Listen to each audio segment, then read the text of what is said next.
Hi everyone, welcome to today's video. In this one, we're going to take a look at the single-player campaign of Battlefield 6. Is it worth playing, or should you skip it and jump straight into multiplayer? I probably don't need to introduce Battlefield 6 in detail. It's the next entry in the long-running first-person shooter series that really fell off after the release of Battlefield 2042, which was a huge flop. So, is the series back in shape, or is this another failure? In this review, we'll go through everything you might want to know about the single-player campaign. Story. Let's be honest, shooter stories are really great with only a few exceptions, like Spec Ops: The Line. The same goes for Battlefield 6. The story is inspired by real events, mainly the war between Russia and Ukraine. A private military company called Pax Armata goes to war with NATO. How can a group of mercenaries stand up to the most powerful military alliance in the world? The game explains it by showing NATO in decline, with some states switching side and joining Pax Armata. They also wage a hybrid war, conducting sabotage deep within the US and assassinating key political figures on the enemy side. The similarity to real life is obvious, but the developers wisely used a fictional group to avoid too much controversy.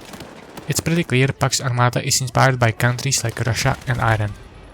However, don't expect any deep political commentary on the West versus the rest of the world.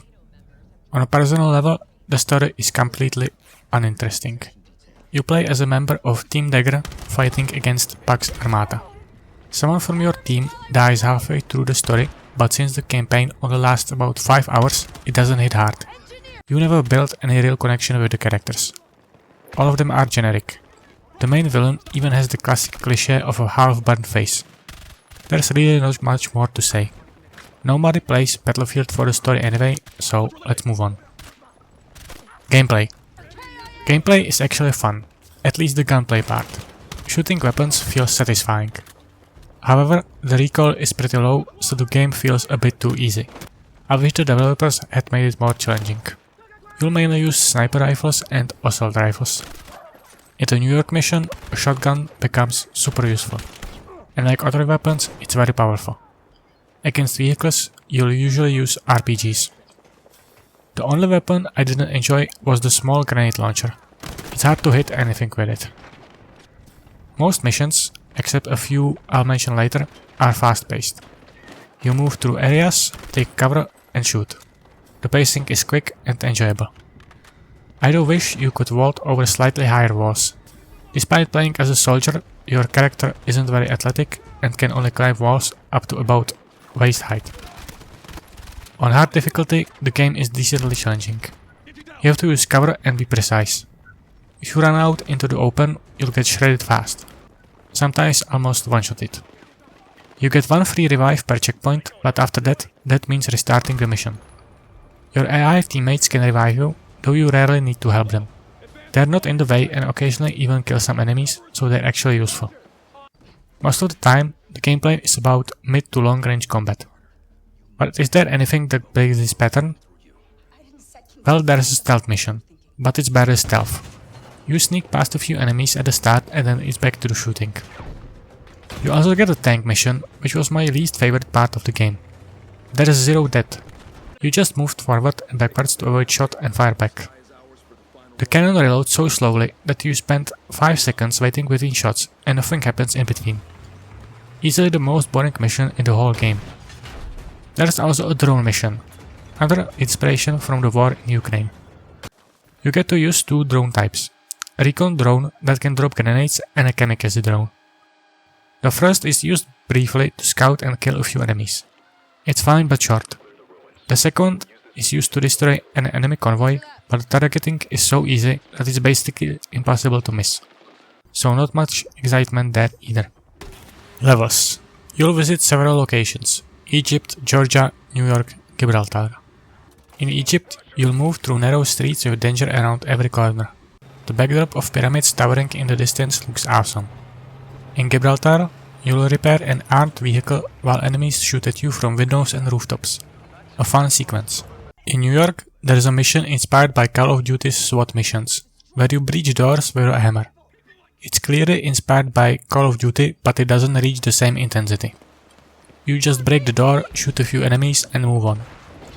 The levels aren't very vertical since your soldier can't climb much, but it's made up for by the typical battlefield destructibility. You can destroy almost everything around you, there's always debris flying and building collapsing as you play.